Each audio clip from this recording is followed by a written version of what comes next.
Good morning. I'm giving a review on a Peterbilt rental truck from a local vendor in Ohio that I'm a current CDL holder with about 22 years of experience of driving box trucks and tractor trailers. And this one has a technology package where I feel like it has some flaws and it does have some pros, but I wanted to kind of give a driving tutorial from what I've experienced thus far with the integration of the technology with the braking assistance and the way that the vehicle actually moves in residential areas as well as on the highway. So I've started the vehicle up early. Normally they have, when you look at the clusters, I can get to that later, but I'm really focused on the things that you need to know. That's the parking brake, which I'm gonna press that in. And then for me to put it in gear, they have it where you will normally have the windshield wiper mechanism. Joystick is used to change it from park, reverse, and drive. In the midst of me doing this video, I wanted to show how this integration of technology can have some pros and cons to it. So therefore, bear with me because I don't have a way of mounting my phone, but I will give, some play-by-play as I'm driving the vehicle in a residential area. One of the first things I recognize that this vehicle recognizes very well is that when you don't wear your seatbelt. So I've already put it in gear, and now I'm trying to move this vehicle towards the stop sign, and the spot monitoring service is now active. So I've stopped and I'm waiting for oncoming traffic to go by. But when you don't wear your seatbelt under these circumstances, once the vehicle's in gear, it will start notifying you with a constant beep. And so there's the beep that I'm referring to. So I'm going to put my seatbelt on so you hear why, if you don't, this will continue to chime in your speakers to let you know that you need to put your seatbelt on.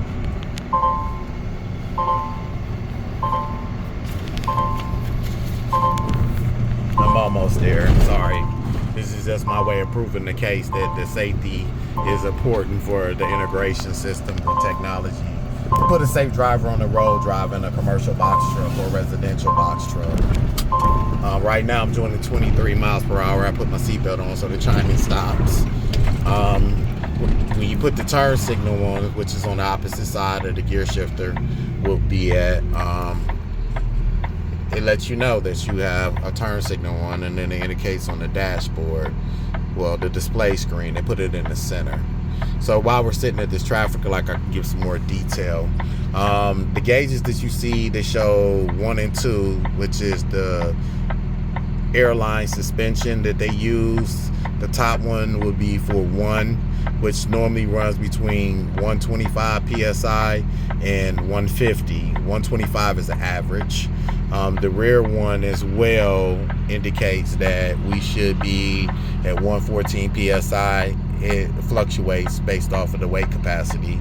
Then you have the cluster for your oil pressure, and then you have that's in the far right where the speedometer is, and then you have the left cluster at the bottom, which is for your thermostat to let you know if the truck is running hot or not. You can hear the truck accelerating because I have the window cracked at this moment just to give you an idea when the truck sounds like when it's accelerating. It does require DEF. That gauge is at the bottom if you look at the display in the lower right hand corner, and then the fuel gauge is on your left hand smaller corner, and then you see the speedometer telling you the speed that you're commuting at, and then it gives you the RPMs in the top left hand corner. The display screen is not bad. I honestly feel like it's giving you a lot of information. Some of it you really need to pay attention to, and then some of the things like the time cluster, that's okay. I mean, it's great to let you know what time it is, and then as well as the speed that you're going.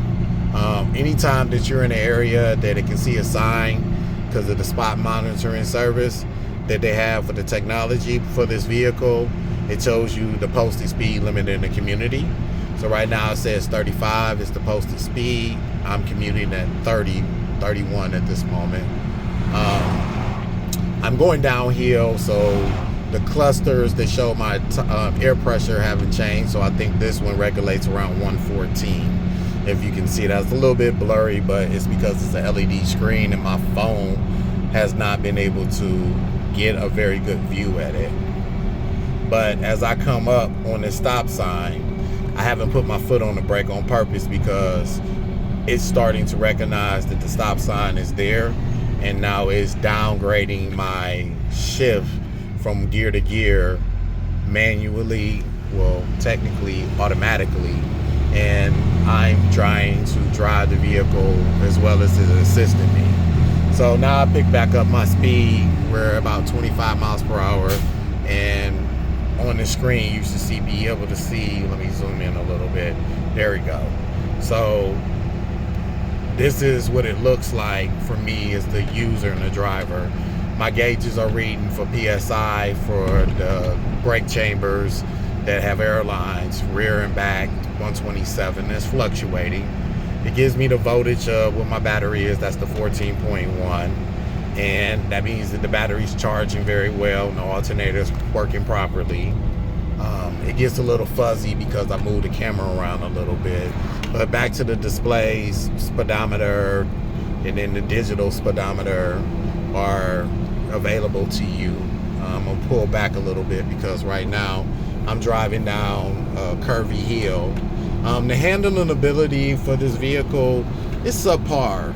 I think the turning radius on it is not as great as I've experienced with other vehicles of this size, because when you turn, there is a little bit of pullback on how much the steering wheel will allow you to turn.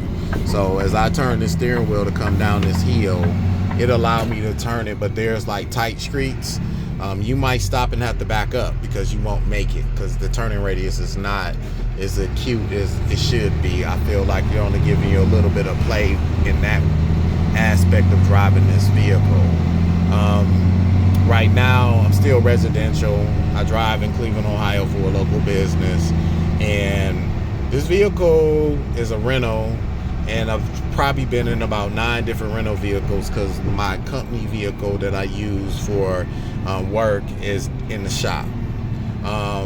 Like I said, you can hear it decelerating, and if you look at where it says on the drive dial 2, that's coming down to what gear it was actually downgrading me to with a little bit of engine braking. Now as I'm accelerating, you can watch every time I get to a different speed, it goes from 3 to 4. Right now, I'm currently in gear 5, approaching 31 miles per hour. Gear 6 as well. I want to say this is an 8-speed transmission, and it handles very well, but you can see how it will decelerate by switching gears down. So it downgrades. If you're a stick driver, it automatically is doing this for you. So therefore, you don't have to put it in manual unless you just want that experience. But it does give you that option. And on the actual, I guess, call this a joystick or a toggling piece that you can use to decelerate or change gears, that's what that's available for. And then it has some gauges on the steering wheel for your music and your phone, integration with the Bluetooth. That's not bad. I think that technology is actually well. It's kind of hard to see that a little bit just because I've zoomed in so you can actually see what the spot monitoring service is doing. Now, if you look at where you see the speedometer for the digital display, you can actually see a car in front of me that just got over, and it's showing me that this vehicle is moving in the same lane as me and I'm behind it. The closer you get to the vehicle, it starts giving you seconds and representation of how much of a distance it might take in time and seconds for you to come to a complete stop, avoiding hitting the vehicle in front of you. So I haven't experienced running a traffic light with this vehicle, and I won't try it because I have been in situations thus far that urge me to do a video or tutorial about my experiences with driving this vehicle. I'm now going to let the window up so you won't hear all of the outside noise. You hear more of the cabin noise. It's not bad, but it has points where it's loud. On the freeway, it's not as bad, but on the local streets, you really do hear the echoing of the vehicle accelerating and decelerating. Just like that car just came out and the light was red for them. But this vehicle right now is accelerating in front of me, and you see how they just stopped, and they've done a couple of little weird things that I wouldn't say were the smartest things to do. Maybe stole somebody's car, but here nor there. I'm commuting and I'm going to the freeway so I can get access to a different type of speed and experience with this vehicle. Right now, like I said, I'm doing about 34. Residential speed limit is 35. If you look at the on display, the dash, you can see that is indicating the speed limit in this posted area where the speed fluctuates from 35 to 25. But see, now I'm approaching this vehicle, it has some monitoring that goes on as you are engaging the driving experience. So there's a couple of features that I haven't been able to show you guys yet because I haven't been in a situation where those displays are actually working in the favor of the display showing. So now this vehicle in front of me, I'm gonna pull up, and you can see right now there's a bus, it's right there, but there's a car in front of me and a car in front of that car, and the system is recognizing it because they have some spot monitoring technology that's displayed in the front of the grille and in the rear of the vehicle. So I'm going to put my turn signal on because I want to get in this lane so I can turn to give us a freeway experience.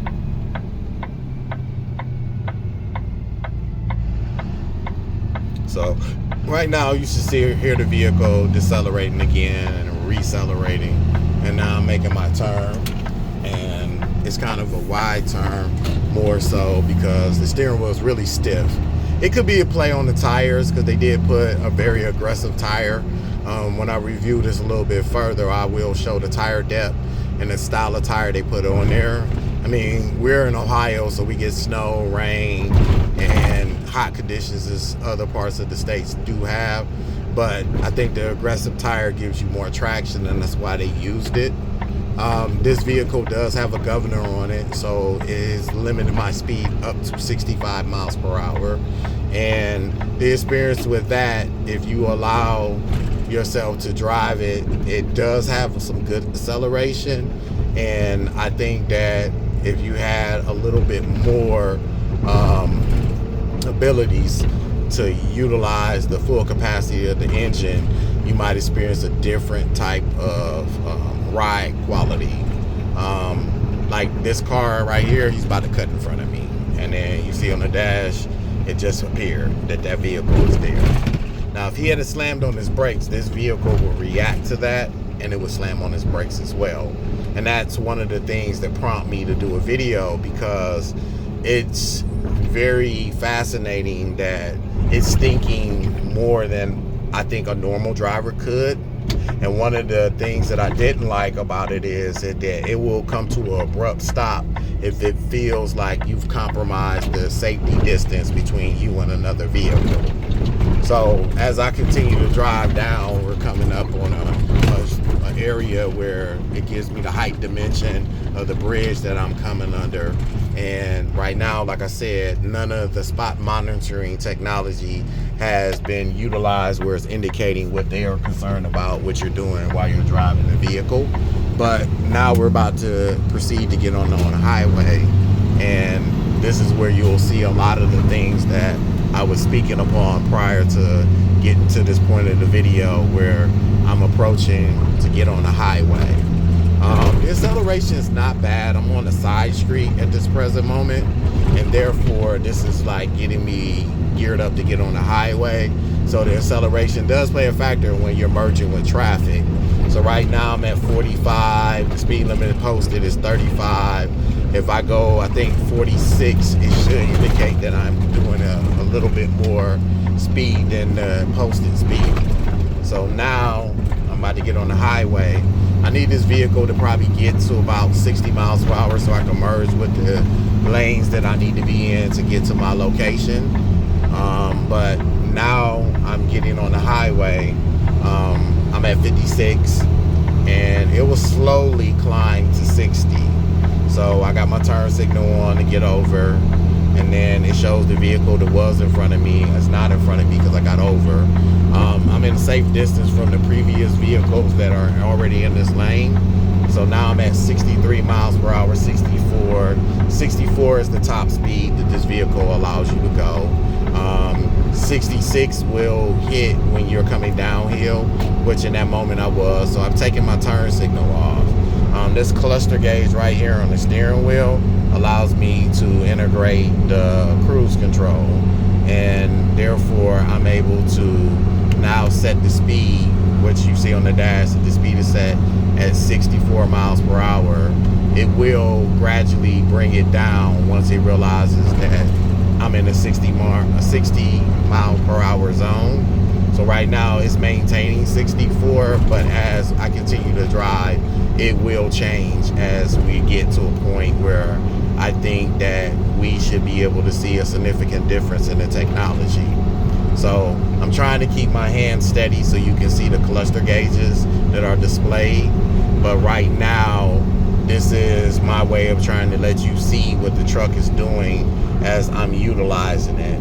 It does have the lane detection monitor to let you know when you cross over on the white line. So it is picking up that information. The mirrors that they have displayed on the truck are pretty nice. They do have automatic, so you can adjust the top mirror. So that's the top mirror and bottom mirror on the driver's side. On the passenger side, I have a mirror that's identical. It gives me the same comparable view. And then it has a mirror that shows me my blind spot on the passenger side. So as I swing the camera back on the roadway, you can see the vehicles in front of me. I have it zoomed in, and unfortunately it's a little bit blurry, but I think it's good enough for you to see that there are objects that are in front of me. And if you look down at my cluster gauge, it does identify that it is a vehicle in front of me. Now, if I switch over the cluster gauge, I can then change it where it's actually showing me the distance if a vehicle is in front of me. So right now, you see that 3.7 seconds. That's letting me know how far that vehicle would be close to me if I accelerate to come up on it. And also it's telling me the speed that that vehicle is traveling in front of me, which is really nice. I think for somebody that may not be experienced driving an oversized vehicle, it gives you a better understanding on what you are doing in comparison to other motorists. So this is one of the things that I think the technology is really great. That line that's at the bottom above the 3.2 seconds is letting me know that the rear camera monitoring system will let me know if a vehicle comes up behind me. And therefore, it will let me know how close they are behind me. So now that that vehicle that was in front of me got over, it is now in a position where it is no longer in front of me and it doesn't show the vehicle. So like I said, I'm driving on the highway, which you can see other motorists are there, and I'm maintaining my lane. If I wanted to give you guys a sample of when I cross the lane without using the actual turn signal, it will indicate and beep. So if I drift as I'm driving a little bit over, it beeps in my ear, which lets me know that on the right side, the right speaker makes that noise. On the left side, which is on the driver's side, that's where I heard the beep, letting me know that I have gone across my lane again. So there's the beep again. I know that's stupid, but I wanted you guys to see that. Also, as I'm commuting, there are other motorists that are still in other lanes, so it's not showing me on the cluster screen anyone in front of me. This vehicle right here, I'm pretty sure he's gonna get over, and as he's gotten over, he now shows up. And it lets me know that we're about 1.3 seconds apart from each other, and he's doing about 72 miles per hour. My cruise control says it's set for 64, but the vehicle is really doing 63. it hasn't shown you one of the features that I was concerned about.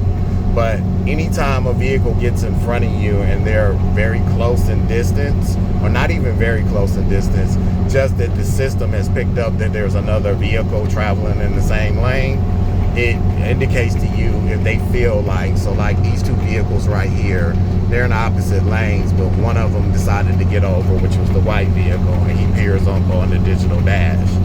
And as I'm commuting down the roadway, it's letting me know that I am now in the 8th gear that this vehicle offers in this transmission, and 64 is the speed limit that it allows me to do.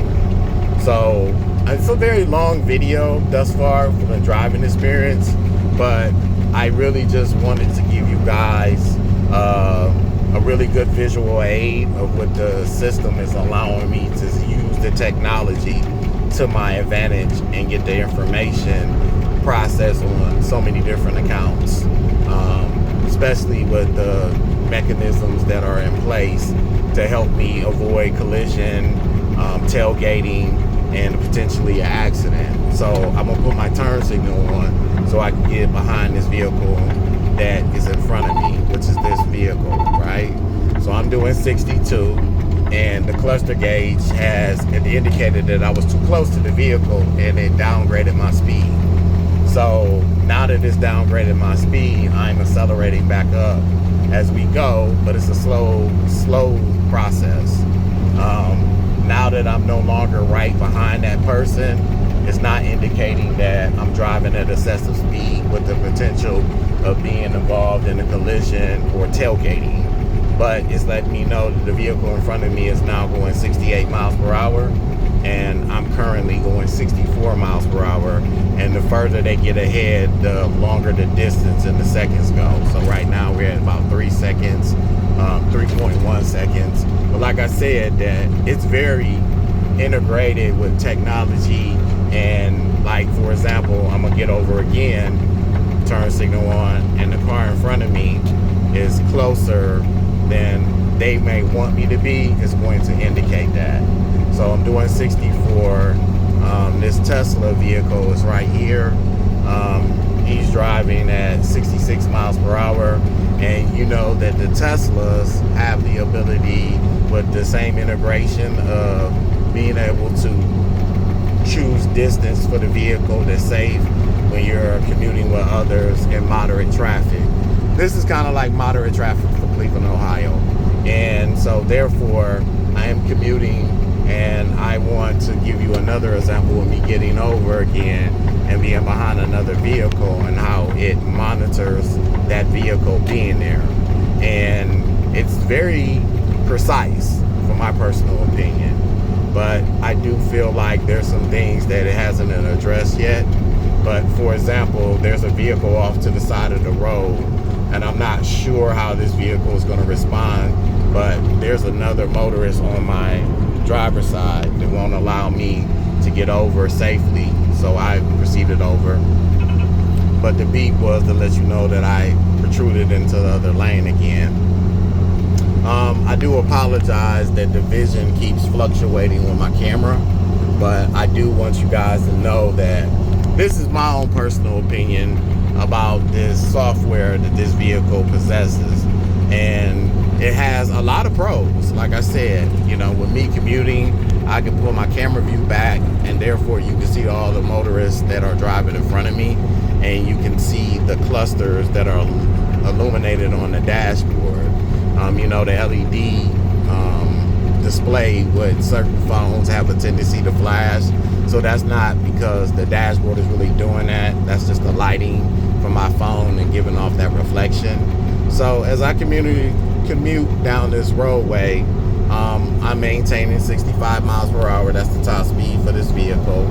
And I honestly feel like it's giving me a little bit of everything at this present moment. And I haven't really been able to show you yet what I mean by the spot monitoring service that is integrated into the distance between you and another motorist. But I'm assuming because I'm getting off at this next exit, it will give me some more, icons that will be displayed on the heads-up display and give you some idea. So like right now, the car in front of me is doing 65. They're about 3.6 seconds in front of me, and it's letting me know that my distance is safe, and it's not indicating that I'm close to that vehicle. But this motorist that is in the lane to my left, he hasn't gotten in front of me, so therefore it won't give you any indication that I'm in the lane where I potentially could be in a collision. Once again, if you could see, I don't want to zoom in because I want you to see the roadway as I'm commuting. I'm getting over so I can get off.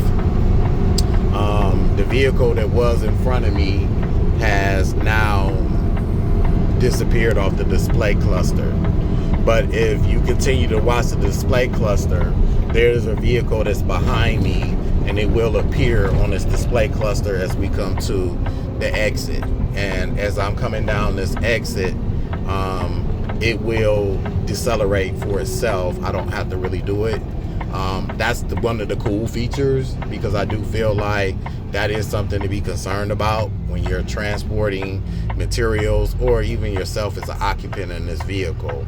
So as I gotten closer to this vehicle in front of me, if I move up probably about 2 more feet, you might see the mechanism say brake, and it didn't. So normally I've seen that for my last 2 days of driving this vehicle. It's popped up while I'm driving with other commuters. But like I said, some of the features that I was looking for it to do, it hasn't done it yet. And therefore, like I said, people do some weird stuff when they're out driving.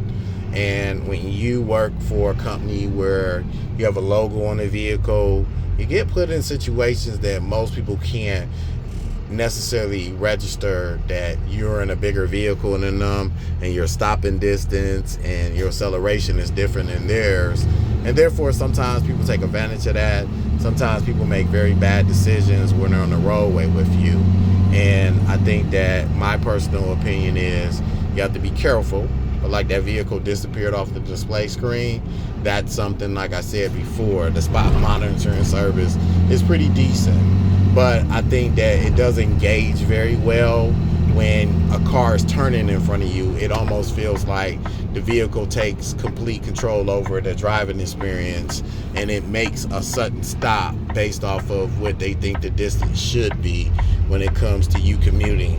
So, like I said, it has been an experience that is breathtaking at some points, because I've experienced it completely stopping in the midst of traffic because it feels like the vehicle might hit another vehicle, and you might have enough distance to not have that happen. But that's something that it recognizes, and I'm just getting familiar with the process, so I'm just working through it. But like I said, the heads-up display is one of the things that I do recognize that it offers, and it's a good feature. I mean, for the most part, it's giving you a lot of information, and some of this information you can actually process in real time, and some of the information you have to kind of like work through it.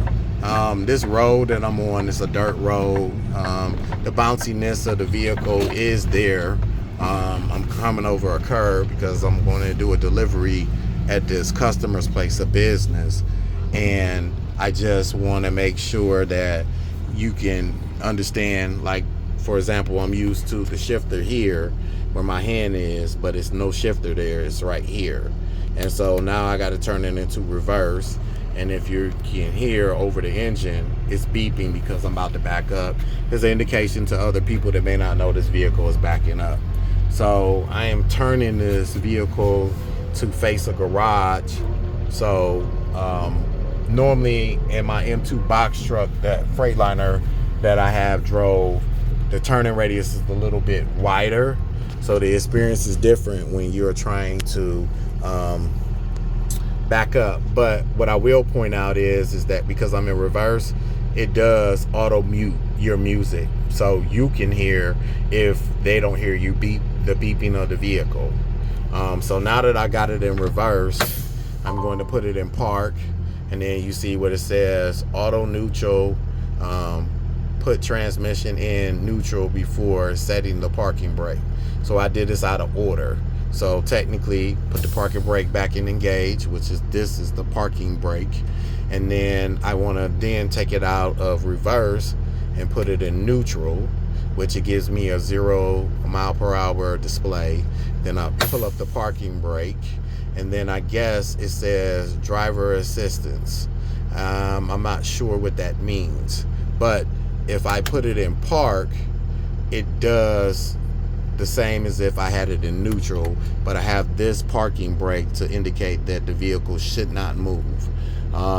In the process of me doing that, I'm going to go back to park and leave it in park. On this display, you have cruise control, which is that icon that you see where it says 64 at. And then I want to keep the vehicle running, because if it runs for 5 minutes with no engaging of gears, it shuts down, and I need to utilize the lift gate. So the lift gate mechanism will only go so many ups and downs before it drains the battery.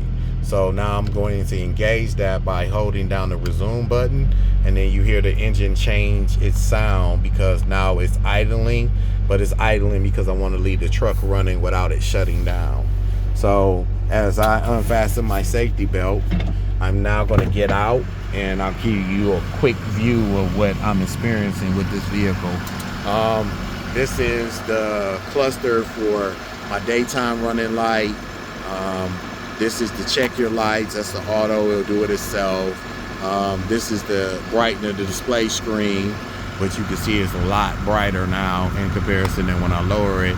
It goes a little bit dimmer, but the LED display is pretty bright, so I like that. I also noticed that you can check the lights, and it will let you know if you have any indication. It also told me when I did that check, it's a systems check that vehicle is doing now, because I've turned that gauge. So it's letting you know everything that's going right in the vehicle right now. And you can see that running through coolant to engine oil, fuel system, air system, ABS. It's 9 out of 10 they show. Now it's at 11. So out of the total of 11 different displays that the truck should read, when you have a CDL, you are required to do a safety check, which is called a pre-trip. And this is helping you do your pre-trip efficiently to make sure you don't have any leaks in the airline or leakage of fluid, but you visually have to look at that. So